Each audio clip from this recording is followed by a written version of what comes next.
Hello నమస్తే మరో కురుక్షేత్రం news నెట్వర్క్కి స్వాగతం.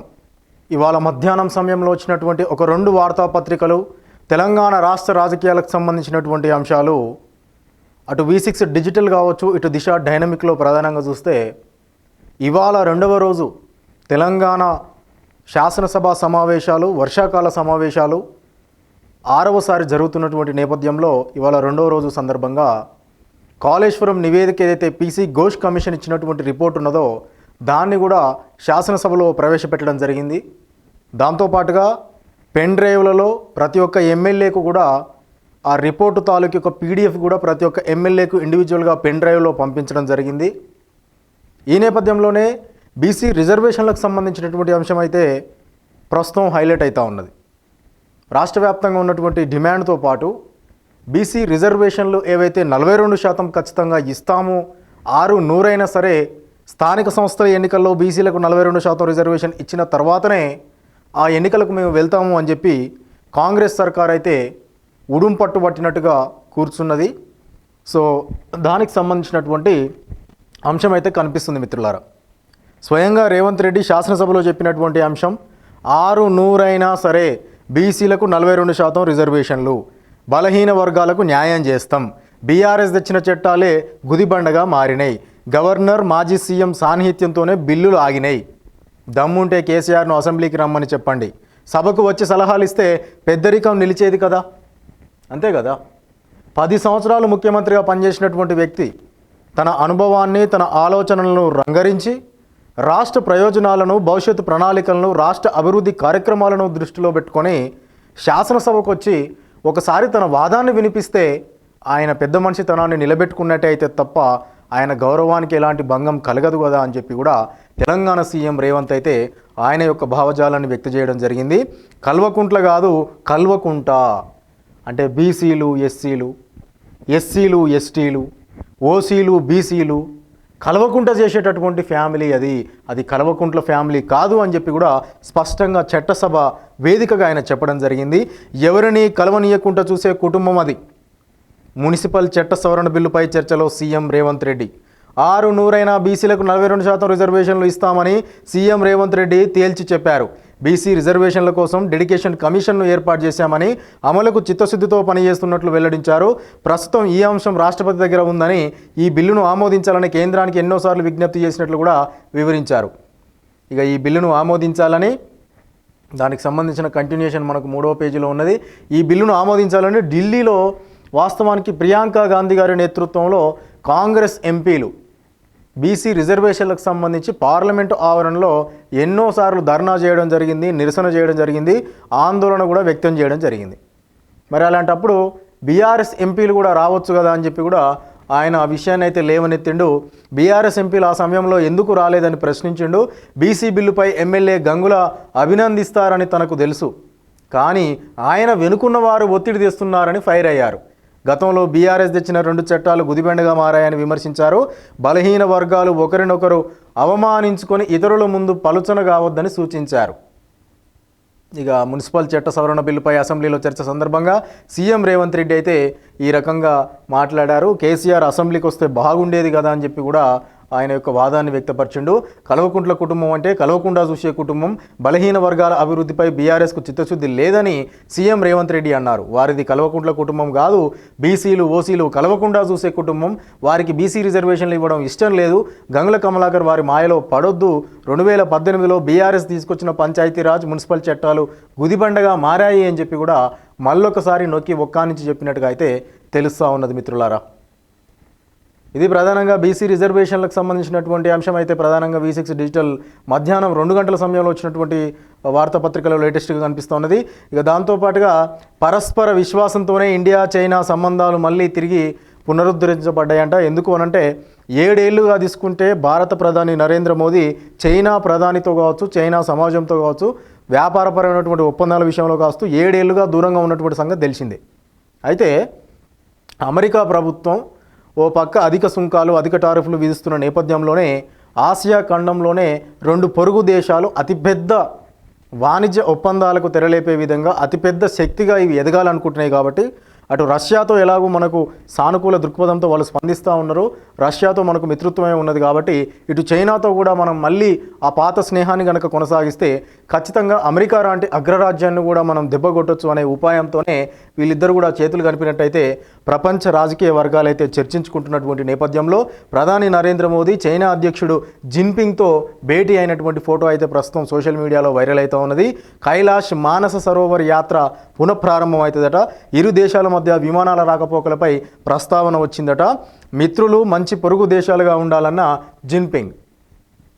సో మిత్రులు మంచి పొరుగు దేశాలుగా మన పక్కపక్క దేశాలు కాబట్టి మనకి ఎన్నో రకాల సమస్యలు వస్తూ ఉంటాయి, ఎన్నో రకాల మిస్అండర్స్టాండింగ్స్ కూడా వస్తూ ఉంటాయి. అవన్నీ కూడా పక్కన పెట్టి రెండు దేశాలు కూడా డెవలప్ అయ్యే విధంగా రెండు దేశాలు ఒకదానికొకటి సహకరించుకొని ముందుకు వెళ్ళాలని చెప్పి కూడా అక్కడ జిన్పింగ్ కూడా స్పష్టంగా తెలియజేసినట్టయితే తెలుస్తూ ఉన్నది మిత్రులారా. ఇక కేసీఆరే దోషి, అసెంబ్లీలో కాళేశ్వరం కమిషన్ రిపోర్టును ప్రవేశపెట్టిన ప్రభుత్వం 665 పేజీల పూర్తి నివేదిక పెన్ డ్రైవ్లో ఎమ్మెల్యేలకు అందజేసిరట. ప్లానింగు, డిజైను, నిర్మాణంలో లోపాలు ఉన్నట్లు గుర్తించారు. ప్రధానంగా ఈ యొక్క కాళేశ్వరం రిపోర్ట్ ఏం చెప్తా ఉన్నది అని అంటే, మొట్టమొదట ప్లానింగ్, ప్రాజెక్ట్ ప్లానింగే తప్పుడు ప్లానింగ్ ఇచ్చారు. రెండవది డిజైను, ఆ డిజైన్ కూడా అంత రాంగ్ డిజైన్, కట్టాల్సిన చోట కట్టకూడదు, ఆ డిజైన్లో కట్టకూడదు. మూడవది దాని యొక్క నిర్మాణం, కన్స్ట్రక్షన్ ప్రాసెస్. ఈ మూడిట్లో కూడా భారీగా అవకతవకలు జరిగినాయి. మూడిట్లో కూడా లోపాలు ఉన్నట్లయితే ఆ రిపోర్టు ద్వారా గుర్తించడం జరిగింది. ప్రాజెక్టులో ప్రతి చిన్న పనిలోనూ కేసీఆర్ జోక్యం చేసుకున్నాడట. గది కథ. 3 ఏళ్లలో కంప్లీట్ చేసినాం, ప్రపంచంలో పెద్ద ప్రాజెక్టు అని అంటే అది ఏడికెళ్ళైంది ఉట్టిగానే. ఇక పెద్దసారి కలగ చేసుకొని అది గట్ల చేస్తారవా?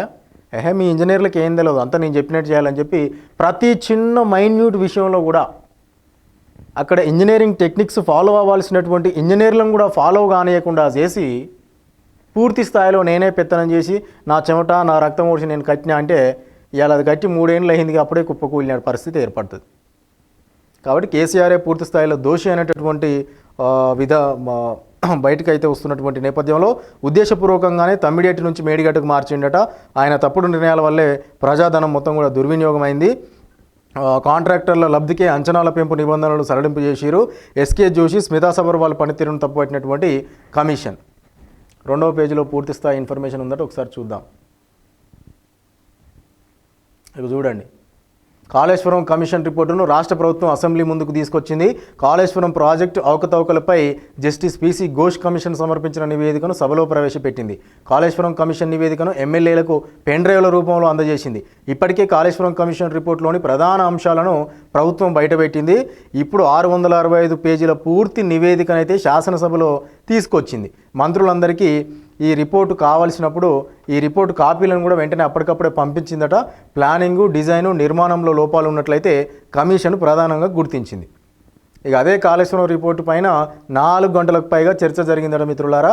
చిట్చాట్లో మంత్రి ఉత్తమ్ కుమార్ రెడ్డి వెల్లడిస్తూ ఉన్నాడు. ఇక దాంతోపాటుగా అనేక అంశాలు అయితే తెరపైకి వస్తున్న నేపథ్యంలో కాళేశ్వరం రిపోర్టు పైన 4 గంటలకు పైగా చర్చ జరిగింది. అన్ని పార్టీల అభిప్రాయాలు తెలుసుకుంటాం, కోర్టు విషయాలపైన కూడా నేను మాట్లాడను అని చెప్పి ఉత్తమన్న చెప్తా ఉన్నాడు. చర్చ తర్వాతనే తదుపరి విచారణ ఏంటి అనేది నిర్ణయం తీసుకుంటారట. అయితే ఒకసారి 2వ పేజీలో కూలంకుషంగా దానికి సంబంధించి ఇచ్చారు. ఇక అటు గంగుల కమలాకరు, ఇటు పొన్నం ప్రభాకర్ ఇవాళ వారు మొత్తం ఇద్దరి మధ్యలో మాటల యుద్ధం నడిచినట్టయితే తెలుస్తూ ఉన్నది. ఇక ఆయన ఉండి బీసీల మీద నీకు అవగాహన లేదని ఒక ఆయన, ఆకారం ఉన్నంత మాత్రాన అవగాహన లేనట్టు, ఇక రకరకాల వాదనలు, భిన్నమైనటువంటి అభిప్రాయాలు వెలువడినటువంటి నేపథ్యంలో 42% రిజర్వేషన్ల అమలుకు ప్రత్యేక జీవో తెస్తున్నాం అని చెప్పి మంత్రి శ్రీధర్ బాబు కూడా చెప్పే ప్రయత్నం చేసిండు. దాంతోపాటుగా సెప్టెంబర్ 10 తర్వాత లోకల్ ఎలక్షన్స్ ఉంటాయని చెప్పి మంత్రి కోమటిరెడ్డి వెంకటరెడ్డి కూడా స్పష్టం చేసినటువంటి పరిస్థితి అయితే మనకు ప్రధానంగా ఇవాళ వచ్చినటువంటి లేటెస్ట్ అప్డేట్స్లో తెలుస్తూ ఉన్నది మిత్రులారా. ఇది 2 గంటల సమయంలో వచ్చినటువంటి V6 డిజిటల్. ఒకసారి దిశ డైనమిక్ వార్తాపత్రిక మనకు 5 గంటల ప్రాంతంలో ఒక ఎడిషన్ అవైలబుల్లో ఉంటుంది. ఇక అందులో ఇక చూడండి, ఇట్లాంటి వార్తలు మనకు ప్రతిరోజు తిరిగి మళ్ళీ రిపీట్ అవుతూనే ఉంటాయి. రీల్స్లో మొగుడు దొరికాడు అని వార్త. పిల్లి కళ్ళు మూసుకొని పాలు తాగి నన్ను ఎవ్వరూ చూడలేదులే అనుకుంటుందట. అట్లనే కొందరు తప్పులు చేసి వాటిని కవర్ చేయలేకపోతారు. ఇప్పుడు ఈ వార్త కూడా అట్లాంటిదే అన్నట్టు. ఉత్తరప్రదేశ్లోని అజంగఢ్ జిల్లాలో విచిత్ర ఘటన వెలుగులోకి వచ్చింది. ఆటమావు అనేటటువంటి గ్రామం అది. అటమావు గ్రామం పేరు అన్నట్టు అది. అక్కడ ఒక వ్యక్తి 7 ఏళ్ల క్రితం మిస్ అయింది అన్నట్టు. ఆ వ్యక్తి అతనికి ఇప్పటికీ వివాహం కాగా ఒక కొడుకు కూడా ఉన్నాడట. అయితే ఆ మెస్ అయినప్పటికీ ఆయనకు వివాహం అయింది, అప్పటికే కొడుకు కూడా ఉన్నాడు అన్నట్టు ఆ వ్యక్తికి, ఉత్తరప్రదేశ్లో తప్పిపోయినటువంటి వ్యక్తి. దీంతో భార్య అతని తల్లిదండ్రులు అతని కోసం గాలించిరట, పోలీసులకు ఫిర్యాదు కూడా చేసిరట. కానీ ఫలితం లేకుండా పోయింది. పైగా అతని పేరెంట్స్ అత్తామామలు కొడుకును చంపారని కూడా ఆరోపించిరట. చివరకు కనిపించకుండా పోయిన వ్యక్తిపై తల్లిదండ్రులు ఆశలు వదిలేసుకున్నారు. కానీ భార్య మాత్రం పుట్టింట్లోనే ఉంటూ భర్త రాక కోసం ఆశతో ఎదురు చూస్తూ బతుకుతుంది. ఇక్కడ ట్విస్ట్ ఏంటంటే సరిగ్గా 7 ఏళ్ల తర్వాత సదరు భర్త లూధియానాలో మరో మహిళతో రీల్స్ చేస్తూ ఎంజాయ్ చేస్తున్నాడు. ఈ రీల్ కాస్త భార్య దగ్గరికి చేరింది, అతను దొరికిపోయాడు. అప్పుడు అసలు నిజం బయటకు వచ్చింది అన్నట్టు. కావాలనే అతను పారిపోయాడని, మరో స్త్రీతో జీవితం కోసం ఇంతకు తెగించాడని నిర్ధారణ అయ్యింది. ఇందుకు సంబంధించిన న్యూస్ సోషల్ మీడియాలో వైరల్ కాగా సోషల్ మీడియా వల్ల ఇలాంటి బెనిఫిట్ జరగడం చాలా ఆనందంగా ఉందంటున్నారు నెటిజన్లు. అతనే ప్రాణంగా జీవిస్తున్న భార్యను ఇంత మోసం చేస్తున్న భర్త గుట్టును ఒక రీల్ బయటపెట్టిందని కామెంట్ చేస్తున్నారు. 7 ఏళ్ల క్రితం భర్త మిస్సింగ్, భర్త రాక కోసం ఎదురు చూస్తుండగా ఓ వీడియో చూసి షాక్ అయింది. లూధియానాలో సదరు వ్యక్తి మరో మహిళతో రీల్స్ చేస్తుంటే ఆ గుట్టు రట్టు చేసిన సోషల్ మీడియా. యూపీలోని అజంగఢ్ జిల్లాలో ఈ ఘటన జరిగింది. ఇక చూడండి, ఒక చిన్న రీల్ ఎంత పనిచేసిందో చూడండి. ఒక చిన్న రీలు 7 ఏళ్ల క్రితం మిస్ అయిపోయిండు అని అనుకున్నారు. మావాడు ఎక్కడ పోయిండు అని చెప్పి ఆ తల్లిదండ్రులు కూడా వీళ్ళే చంపేసి ఉంటారు అని చెప్పి ఇటు పిల్ల, వాళ్ళ అమ్మ నాయన మీద, వాళ్ళ ఫ్యామిలీ మొత్తం మీద కూడా అబండాలు, ఆరోపణలు. కానీ ఆయన చేసిన పని ఏంది? వేరే మహిళతోనే జీవనం సాగిస్తూ ఉన్నాడు. ఆ మహిళతో రీల్స్ చేసినప్పుడు ఆ రీల్ కాస్త ఫార్వర్డ్ అయ్యి సోషల్ మీడియా ప్రభావంతో ఆ భార్యకు చేరుకున్నది. ఆ మిస్ అయిపోయినప్పటికీ ఆయనకు 7 ఏళ్ళ చిన్న బాబు కూడా ఉన్నాడు, ఒక కొడుకు ఉన్నాడు. సో ఇది పరిస్థితి అన్నమాట. ఇక రీల్స్లో మొగుడు దొరికాడు అని చెప్పి అంశం. ఇక ఇవాళ సభా సమరం, కాళేశ్వరం నివేదికపై బిగ్ ఫైట్ జరిగిందని చెప్పుకోవాలి. అసెంబ్లీ సమావేశాలు తిరిగి ప్రారంభమైనాయి. శాసనసభలో చర్చలపై ఉత్కంఠ నెలకొన్నది. ప్రభుత్వ చర్యలపై టెన్షన్ వాతావరణం. ఏ విచారణకు ఆదేశిస్తుందనే దానిపై సందేహాలు కూడా ఉన్నాయట. కాళేశ్వరం కమిషన్ నివేదికని వాళ్ళ ఉదయం శాసనసభ ముందు ప్రవేశపెట్టిన విషయం తెలిసిందే. ఇక ఇప్పటికే ఫ్లోర్ లీడర్లకు జస్టిస్ పీసీ ఘోష్ కమిషన్ నివేదికకు సంబంధించినటువంటి పెన్ డ్రైవ్లు కూడా అందజేసిరట. మళ్ళీ ఇదే విషయమే సాయంత్రం 4 గంటల తర్వాత కూడా మళ్ళీ ఇప్పుడు చర్చ స్టార్ట్ అవుతుంది అన్నట్టు. ఇక దాంతోపాటుగా పవన్ పరామర్శ అని చెప్పి ఇంకో అంశం. హైదరాబాద్లోని అరవింద్ ఇంటికి వెళ్ళినటువంటి AP deputy CM Pawan Kalyan, దివంగత నటుడు అల్లు రామలింగయ్య సతీమణి అల్లు కనకరత్నమ్మ నిన్న కన్నుమూసినటువంటి విషయం తెలిసిందే. విషాదంలో ఉన్నటువంటి అల్లు కుటుంబ సభ్యులను ప్రముఖ నటుడు AP deputy CM Pawan Kalyan పరామర్శించారు. తన ప్రగాఢ సానుభూతి తెలియజేశారు. విశాఖపట్నంలోని జనసేన బహిరంగ సభ ముగిసిన అనంతరం ఆయన హైదరాబాద్లోని అల్లు నివాసానికి చేరుకొని ఈ మేరకు ఆయన అల్లు అరవింద్, అల్లు అర్జున్లను పరామర్శించి ఓదార్పునిచ్చిండట. ఈ సందర్భంగా కనకరత్నమ్మతో తనకున్న అనుబంధాన్ని పవన్ కళ్యాణ్ కూడా గుర్తు చేసుకున్నాడట. ఇది కాస్త భావోద్వేగానికి గురైనటువంటి పరిస్థితి అయితే కనిపిస్తూ ఉన్నది. ఇన్సూరెన్స్ కోసం వచ్చి వెళ్తుండగా ఆర్టీసీ బస్సు ఢీకొని మహిళ మృతి చెందింది. ఖమ్మంలో ఈ ఘటన జరిగింది. ప్రమాద బీమా ఇన్సూరెన్స్ అంటే లైఫ్ ఇన్సూరెన్స్ అన్నట్టు ఇది.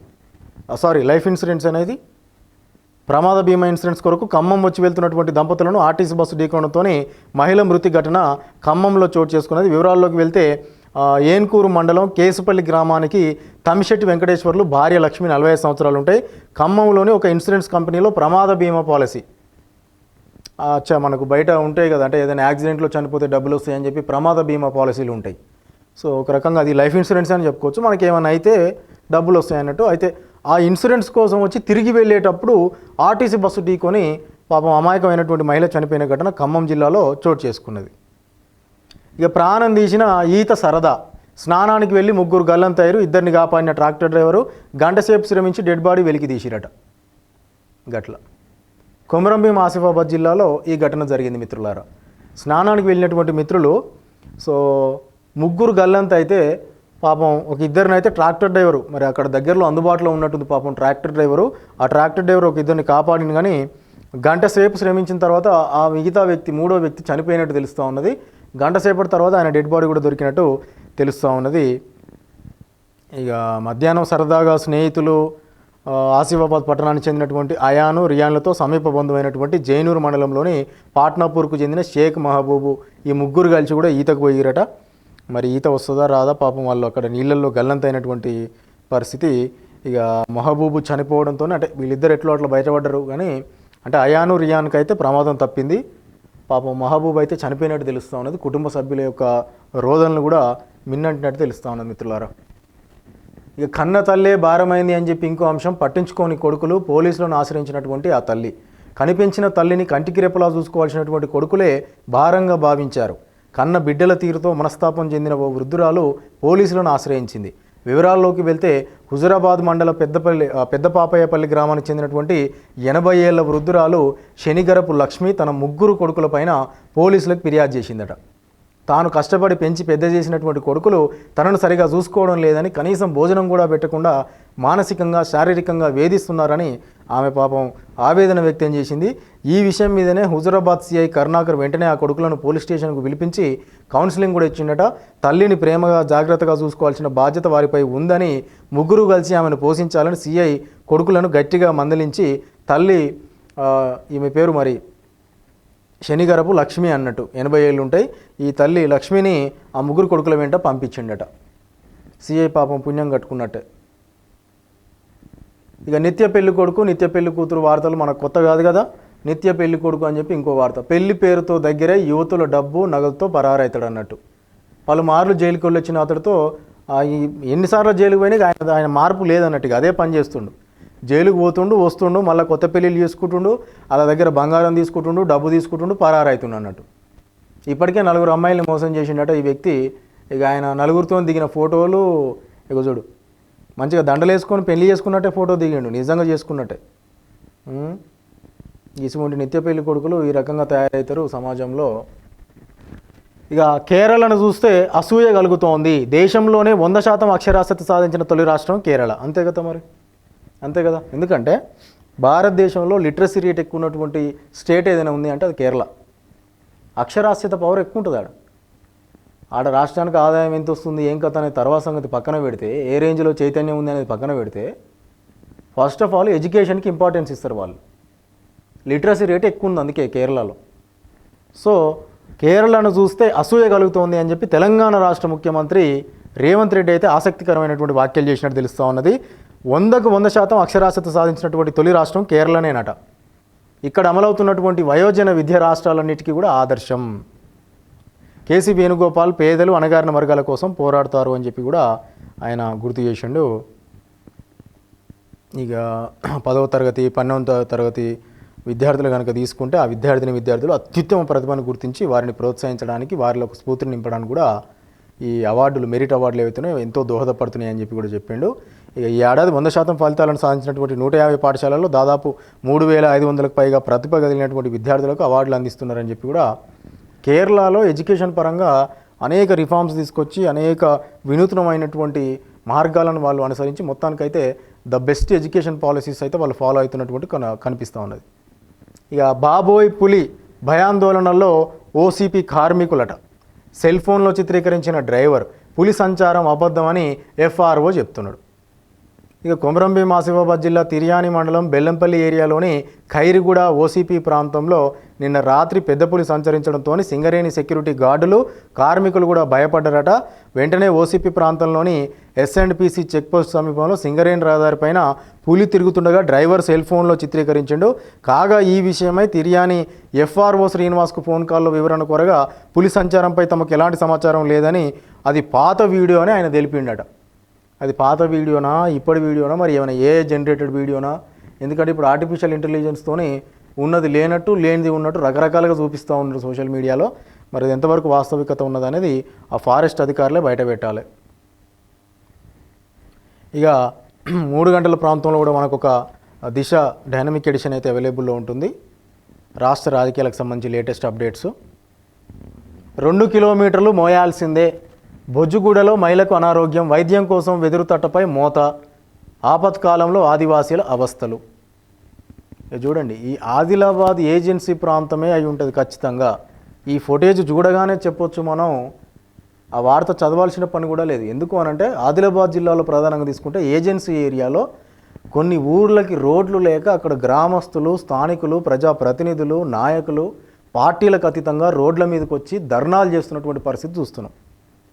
అయ్యా మా గ్రామానికి రోడ్డు లేదు, గర్భిణీ స్త్రీలను రోడ్డు అవతలికి ఊరవతలికి దాటించాలన్నా ఒక ప్రభుత్వ ఆసుపత్రికి తీసుకెళ్లాలన్నా కూడా అంబులెన్స్ రావడానికి కూడా మాకు రోడ్డు సరిగా లేదని చెప్పి వాళ్ళు మొత్తుకుంటా ఉన్నారు. వృద్ధులు అనారోగ్య బారిన పడతారు. చిన్నపిల్లలను అప్పుడప్పుడు ఎత్తుకొని ఉరకాల్సిన పరిస్థితి ఏర్పడుతుంది. మరి ఇవన్నిటికి ఎవరు బాధ్యులు? ఇక్కడ వెదురు తట్టపైన వైద్యం కోసం ఒక మహిళకు అనారోగ్యంగా ఉందని చెప్పి ఈ రకంగా పత్సేన్ నుంచే ఎత్తుకొని పోతూ ఉన్నారు. అది పరిస్థితి. ఆపత్కాలంలో ఆదివాసుల యొక్క అవస్థలు ఈ రకంగా ఉన్నాయి. ఖచ్చితంగా ఆ గ్రామానికి రోడ్డు సౌకర్యం కల్పించాలి అని చెప్పి కూడా అక్కడ ప్రజలు కోరుతున్నటువంటి నేపథ్యంలో 108కు సమాచారం ఇచ్చినా కూడా 108 పోవడానికి అసలు రోడ్డు ఉంటాయి కదా బండి పోవడానికి. 2 గిల్లెల బండి పోవడానికి, 4 గిల్లెల బండి పోవడానికి అసలు బాటే లేనప్పుడు మరి వాళ్ళు ఇబ్బందులు పడకుండా ఏం చేస్తారు? ప్రధానంగా ఇది ఆదివాసీలు అయితే ఆదిలాబాద్ జిల్లా ఏజెన్సీ ప్రాంతాల్లో రవాణా సౌకర్యం లేక అనేక రకమైనటువంటి ఇబ్బందులు పడుతున్నటువంటి నేపథ్యంలో ఇది ఎక్కడ జరిగిందంటే ప్రధానంగా నార్నూరు మండలంలోని భీంపూర్ గ్రామ పంచాయతీ పరిధిలో ఆదివాసీ గూడెం బొజ్జుగూడ ఆత్రం సోంబాయి. ఒక్కసారిగా ఈ ఆత్రం సోంబాయి అనేట ఆమె బొజ్జుగూడలో ఉంటుంది. పాపం వృద్ధురాలు. సో ఒక్కసారిగా అనారోగ్యానికి గురయ్యి స్పృహ కోల్పోయింది అన్నట్టు. ఇక హుటాహుటిన ఎక్కడికి తీసుకొని పోవాలి చెప్పండి? అది పరిస్థితి. ఇక నిజాం రజాకారుల దురాగతాలు అని చెప్పి మహిళలు పేదలపై దారుణాలు జరిగాయి. సెప్టెంబర్లో హైదరాబాద్ విమోచన దినం జరుపుకోబోతున్నామని చెప్పి కూడా యూపీఎస్సీ అభ్యర్థుల కోసం ప్రతిభా సేతు పోర్టల్ మన్ కీ బాత్లో దేశ ప్రజలను ఉద్దేశించి ప్రధాని మోడీ ప్రసంగం చేసినట్టయితే తెలుస్తూ ఉన్నది. ప్రతిభా సేతు పోర్టల్ ద్వారా ఆయన చెప్పినట్టు తెలుస్తూ ఉన్నది. ఇక 1947 ఆగస్టులో భారతదేశానికి స్వాతంత్రం వచ్చినా కానీ హైదరాబాద్లో నిజాం రజాకారుల దురాఘాతాలు జరిగేవి. త్రివర్ణ పతాకాన్ని ఎగురవేసినందుకు, వందే మాత్రం చెప్పినందుకు కూడా ప్రజల్ని చంపారని ఆవేదన వ్యక్తం చేసినటువంటి భారత ప్రధాని నరేంద్ర మోదీ ఆ నిజాం కాలం నాటి పరిస్థితులు, రజాకారుల యొక్క దురాఘాతాలు ఏ రకంగా ఉండేవి అని చెప్పి కూడా ఆయన ఒకసారి గుర్తు చేసి సెప్టెంబర్ 15 తారీఖు నాడు ఉన్నటువంటి విమోచన దినోత్సవం జరుపుకోబోతున్నాం అని చెప్పి కూడా ఆయన గుర్తు చేసిండు. ఇక 25 కిలోల గోల్డ్ కాజేసిరట. చెన్నూరు ఎస్బీఐలో ఇంటి దొంగలు, క్యాషియరే ప్రధాన సూత్రధారి, బెట్టింగ్లో నష్టపోయి కస్టమర్ల బంగారానికి ఎసరు పెట్టిండు. 44 మంది నిందితులు అరెస్ట్ అయ్యారు అన్నట్టు. గిట్లా చూడు, 25 కిలోల గోల్డ్ వేసుకొని ఎస్కేప్ అయిదామని చూసిండు ఆయన. అక్కడ పనిచేస్తున్న క్యాషియరే దొంగ లెక్క మారిండు అన్నట్టు. ఆయన మళ్ళీ చెన్నూరు పట్టణంలోనే ఎస్బీఐ 2 బ్రాంచ్లలో క్యాషియర్గా పనిచేస్తున్నాడట. ఈ బెట్టింగ్ యాప్లలో దీంట్లో ఆన్లైన్ ఇన్వెస్ట్మెంట్ పెట్టి ఉన్న పైసలు మొత్తం పోగొట్టుకొని ఇక జనాల పైసలు నేను తీసుకుంటే తప్పే ఉన్నది అని చెప్పి ఆ కస్టమర్ల బంగారానికి ఎసరు పెట్టినటువంటి పరిస్థితి. ఇక దాంతోపాటుగా దేశీ కుక్క పిల్లల దత్తత మేళా అని చెప్పి జిహెచ్ఎంసీ ఆధ్వర్యంలో ఏర్పాటు చేసిరట.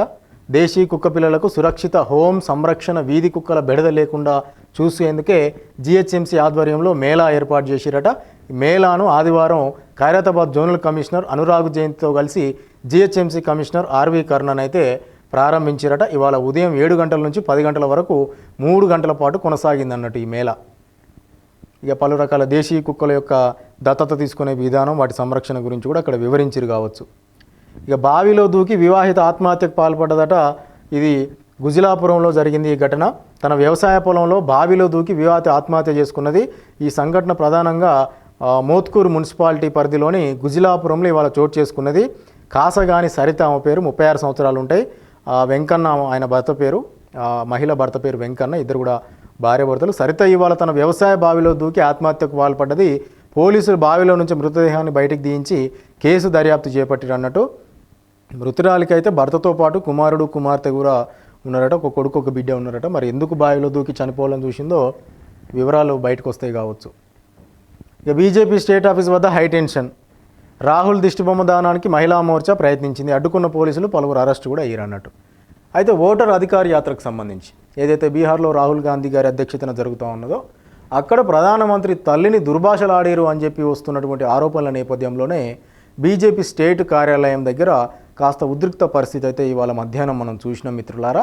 దానికి సంబంధించే మహిళా మోర్చా అభ్యర్థులు, మహిళా మోర్చాలో ఉన్నటువంటి నాయకురాళ్ళు ఎవరైతే ఉన్నారో వాళ్ళందరూ కూడా అక్కడికి చేరుకొని పెద్ద ఎత్తున నిరసన, డౌన్ డౌన్ రాహుల్ గాంధీ అని చెప్పి స్లోగన్స్ చేయడం, ఇదంతా కూడా బాగా పరిస్థితి హీట్ ఎక్కినటువంటి వాతావరణం కనిపిస్తున్న నేపథ్యంలో పోలీసులు కూడా కొంతమంది అక్కడికి చేరుకొని మొత్తం అందరినీ కూడా కంట్రోల్ చేసే ప్రయత్నంలో భాగంగా మహిళా పోలీసులు కూడా అక్కడికి చేరుకొని భారీ పోలీసు బలగాలు మొత్తం అక్కడ మోహరించి ఆ యొక్క హైటెన్షన్ వాతావరణాన్ని కాస్త సద్దుమంచినట్టయితే తెలుస్తూ ఉన్నది. ఇక ఆ ప్రాసెస్లోనే కొంతమంది అరెస్ట్ కూడా అయినట్టయితే తెలుస్తూ ఉన్నది. నాంపల్లిలో ఉంటుంది కదా మనకు బీజేపీ స్టేట్ ఆఫీస్. ఇది బీసీల చరిత్రాత్మక విజయం అని చెప్పి పంచాయతీరాజ్ చట్ట సవరణ బిల్లు ఆమోదంపై మంత్రి సీతక్క ట్వీట్ చేసింది అన్నట్టు. సో ఇది బీసీల చరిత్రాత్మక విజయం, బీసీలు గెలిచిరు అని చెప్పి గర్వంగా మేము బీసీ బిల్లు ఏదైతే పంచాయతీరాజ్ సవరణ బిల్లు 2025ను సభలో ప్రవేశపెట్టినామని చెప్పి కూడా ఈ ఎన్నికల్లో స్థానిక సంస్థల ఎన్నికల్లో బీసీలకు 42% రిజర్వేషన్ నిర్ధారిస్తుంది అని చెప్పి కూడా ఆమె స్పష్టం చేసిరు. దాంతోపాటుగా మహిళ దారుణ హత్యకు గురైందట. గొంతు కోసి పరారైనటువంటి దుండగులు. వనపర్తి జిల్లా గోపాల్పేట మండలం పొలికేపహాడ్ అనేటటువంటి గ్రామంలో ఒక మహిళ దారుణ హత్యకు గురైందన్నట్టు. గ్రామానికి చెందినటువంటి మహమూదా 52 సంవత్సరాలు ఉంటాయి. ఇక చోటు మియాలు భార్యాభర్తలు అన్నట్టు. మహమూదా, చోటు మియా వీళ్ళిద్దరు భార్యాభర్తలు. ఈ మహమూదాకు 52 సంవత్సరాలు ఉంటాయి. మరి గొంతు కోసి పారిపోయినరట, ఎవరో తెలియదు. మరి కుమారులు బతుకు తెరువు నిమిత్తం హైదరాబాద్కు వెళ్లడంతో దంపతులు ఇద్దరు కూడా ఇంటి వద్దనే ఉంటున్నారట. నిన్న కళ్ళు దుకాణం వద్ద చోటు మియా గొడవ పడినట్టు తెలుస్తుంది. ఈ కారణంతోనే మరికొన్ని కారణాల వల్ల కూడా భార్యాభర్తలు ఇద్దరి మధ్య గొడవ జరిగినట్టయితే అనుమానాలు వ్యక్తమవుతున్న నేపథ్యంలో మరి చోటు మియా భర్త చోటు మియా కూడా కనిపించకుండా పోయిందట. కాబట్టి గ్రామస్తులకు ఆటోమేటిక్గా భర్త మీదనే అనుమానం వస్తుంది కదా. కానీ గొంతు కోసి పారిపోయినరు దుండగులు అంటారు. మరి భర్తనే చంపిండా వేరే వాళ్ళు చంపిరా తెలియదు. ఇక కాస్త అది దర్యాప్తు చేసి బయట పెడతారు కావచ్చు. ఇక ఇటు లారీ ఆర్టీసీ బస్సు 2 ఢీకొట్టినాయి. 10 మంది ప్రయాణికులకు గాయాలరిగాయి. ఇది మన ఏపీ పల్నాడు జిల్లాలో ఈ ఘటన జరిగింది. కాస్త పెద్ద ప్రమాదం అయితే తప్పినట్టు తెలుస్తూ ఉన్నది. 10 మంది ప్రయాణికులకు గాయాలైనాయి. సో గాయాలు మాత్రమే కావడం కాస్త అదృష్టకరం అని చెప్పుకోవాలి. ఎందుకంటే ఒక్కరికి కూడా ప్రాణ నష్టం ఏది జరగలేదని స్పష్టంగా అర్థమవుతుంది. ఇక మన ప్రతిష్టను పెంచే చారిత్రక అవకాశం అని చెప్పి జస్టిస్ బి సుదర్శన్ రెడ్డికి ఎంపీలు మద్దతు ఇవ్వాలని రాష్ట్ర క్రీడా వ్యవహారాల సలహాదారు ఏపీ జితేందర్ రెడ్డి అయితే చెప్తా ఉన్నాడు. త్వరలో జరగబోయే ఉపరాష్ట్రపతి ఎన్నికల్లో జస్టిస్ బి సుదర్శన్ రెడ్డికి అన్ని పార్టీల ఎంపీలు మద్దతు ఇవ్వాలని ఢిల్లీలో తెలంగాణ ప్రభుత్వ ప్రత్యేక ప్రతినిధి క్రీడా వ్యవహారాల సలహాదారు ఏపీ జితేందర్ రెడ్డి అయితే పిలుపునిచ్చిండు.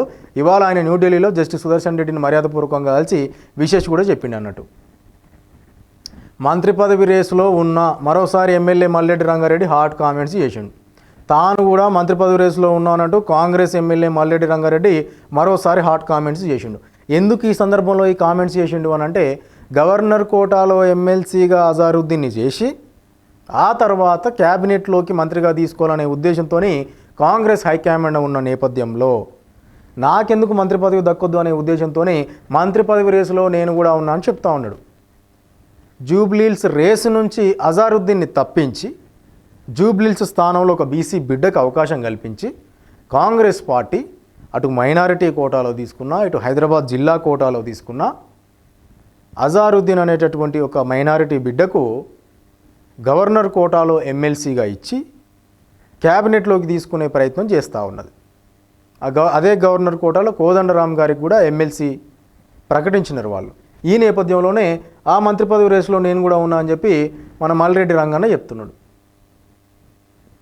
ఇక ఇది ప్రధానంగా మనకు 3 గంటల ప్రాంతంలో వచ్చినటువంటి ఎడిషన్. ఇక చివరగా 1 గంట ప్రాంతంలో వచ్చినటువంటి ఎడిషన్తో మన ఈ చిన్న విశ్లేషణ కార్యక్రమాన్ని ముగించే ప్రయత్నం చేద్దాం. ఇక బీసీ రిజర్వేషన్లకు కేసీఆర్ చట్టాలే అడ్డు, ఏవైతే పాత చట్టాలు తీసుకొచ్చారో అవే అడ్డుపడుతున్నాయి అని చెప్పి ముఖ్యమంత్రి రేవంత్ అయితే అసెంబ్లీలో కీలకంగా వ్యాఖ్యలు చేసినట్టు తెలుస్తూ ఉన్నది. 50% దాటొద్దని చట్టం చేసింది వాళ్ళే. ఆ 50% పరిమితిని ఎత్తివేస్తూ ఇప్పుడు 42% రిజర్వేషన్ కోసమే కాంగ్రెస్ పార్టీ ప్రయత్నాలు ముమ్మరంగా చేస్తూ ఉన్నది.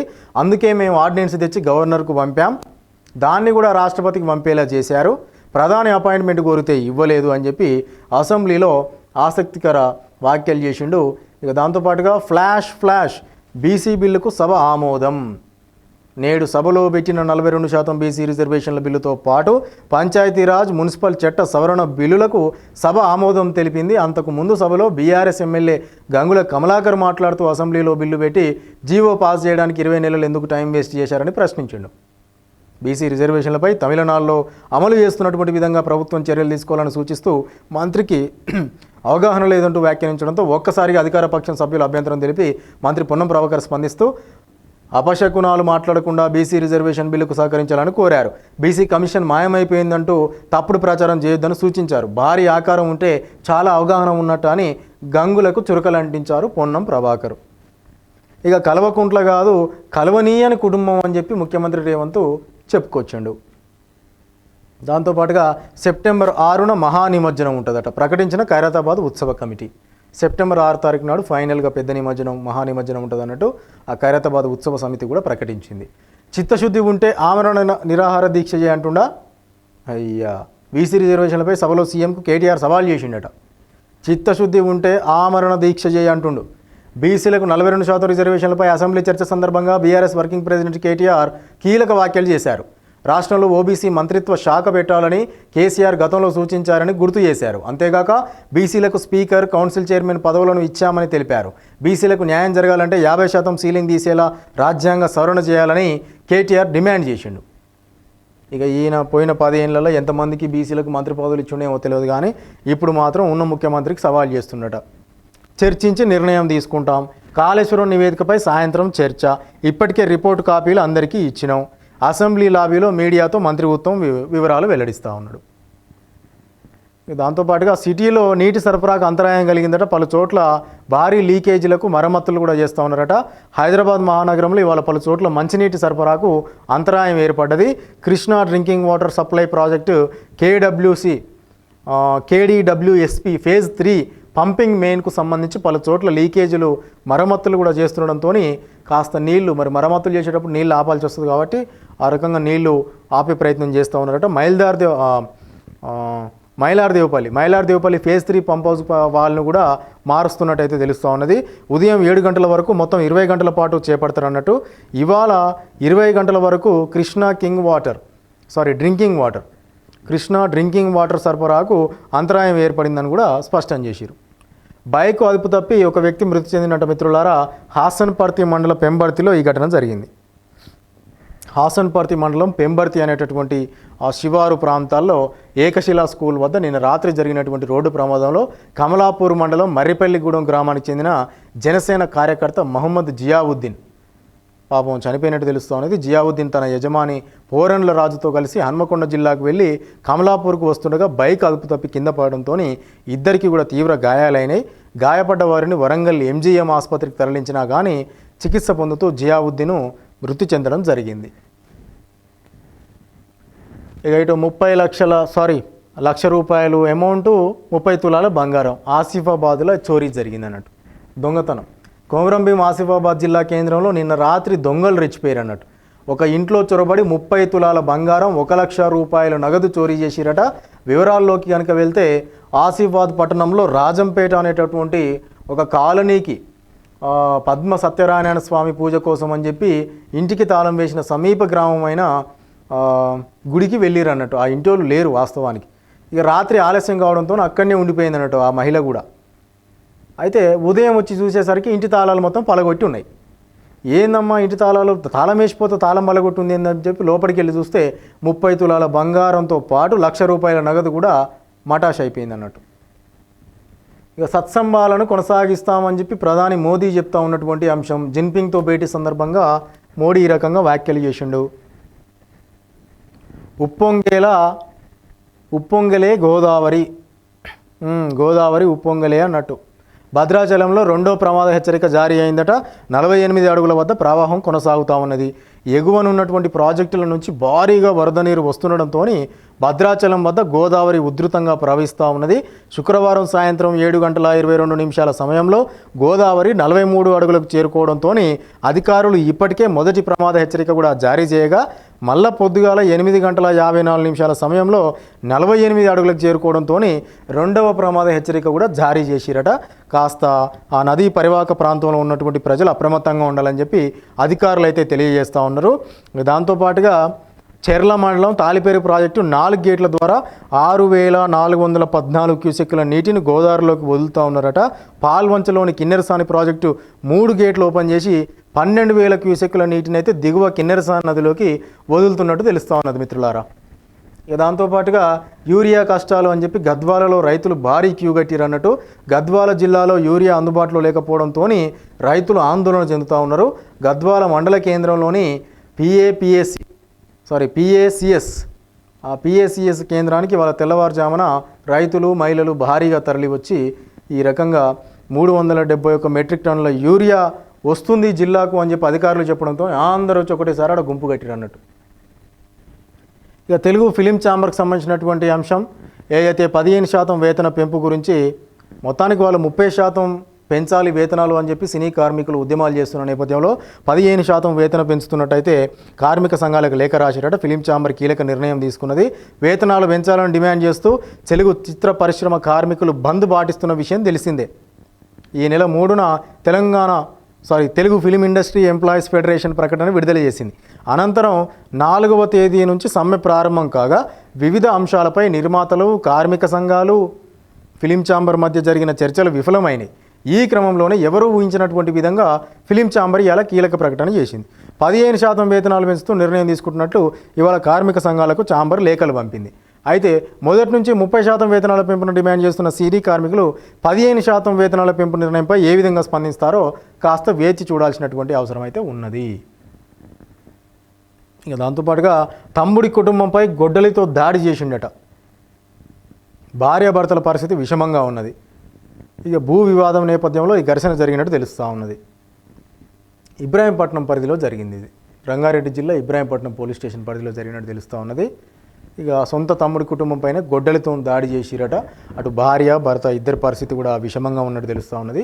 ఈ భూమి పంచాయతీలు, భూమి కలహాలు, భూ వివాదాలు ఉంటాయి కదా, దానికి సంబంధించింది. భూమి విషయంలో అన్నదమ్ముల మధ్య నెలకొన్న వివాదం గొడ్డలితో దాడి చేసుకునేంత వరకు వెళ్ళిందన్నట్టు స్థానికుల కథనం ప్రకారం అయితే రంగారెడ్డి జిల్లా ఇబ్రాహీంపట్నం పోలీస్ స్టేషన్ పరిధిలో దండుమైలారం గ్రామంలో అన్నదమ్ముల మధ్య భూ వివాదం అయితే నెలకొన్నది. ఈ క్రమంలో ఇవాళ అన్న కుటుంబం తమ్ముడి కుటుంబం పైన గొడ్డలితో దాడి చేసింది అన్నట్టు. ఇక ఈ రకంగా ఈ ఘటనలో తమ్ముడు గుద్దేటి బాలయ్య ఆయన పేరు. ఆ బాలయ్య అతని భార్యకు కూడా తీవ్రంగా గాయాలైనాయట. తమ్ముడి భార్య పరిస్థితి కూడా విషమంగా ఉన్నట్టు తెలుస్తూ ఉన్నది. పూర్తి వివరాలు కూడా తెలుస్తూ మనకు అప్డేట్స్ వస్తాయి కావచ్చు. పోలీసులు కూడా అక్కడికి చేరుకొని దానికి సంబంధించినటువంటి ఇన్ఫర్మేషన్ కూడా బయటికి తీస్తారు. ఇక దాంతోపాటుగా ఇగో బంగారం రేట్లు ఇచ్చారు మిత్రులారా. బంగారం రేట్లు ప్రధానంగా తీసుకుంటే చూడండి, అంటే ఏ రేంజ్లో మనకి ఇక్కడ రేట్లు పెరుగుతున్నాయి అనేది ఇది ఒక నిదర్శనం అని చెప్పుకోవచ్చు. చూడండి, 22 క్యారెట్లు 10 గ్రాముల బంగారం అయితే 96,200 రూపాయలు నడుస్తూ ఉన్నది. 24 క్యారెట్లు అదే 10 గ్రాములు అయితే 1,04,950 రూపాయల రేటు నడుస్తూ ఉన్నది. కేజీ వెండి ధర తీసుకుంటే 1,31,000 రూపాయలు నడుస్తూ ఉన్నది.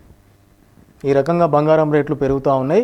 ఇక ఉచిత దర్శనం కోసం కంపార్ట్మెంట్లలో వేచి ఉన్నటువంటి భక్తులు తిరుమలకు సమాచారం సంబంధించి మనకైతే ఉన్నది. సర్వదర్శనానికి 10 గంటల సమయం ఉన్నదట. నిన్న శ్రీవారిని దర్శించుకున్నటువంటి భక్తులు 77,295 మంది భక్తులు నిన్న శ్రీవారిని దర్శించుకోవడం జరిగింది.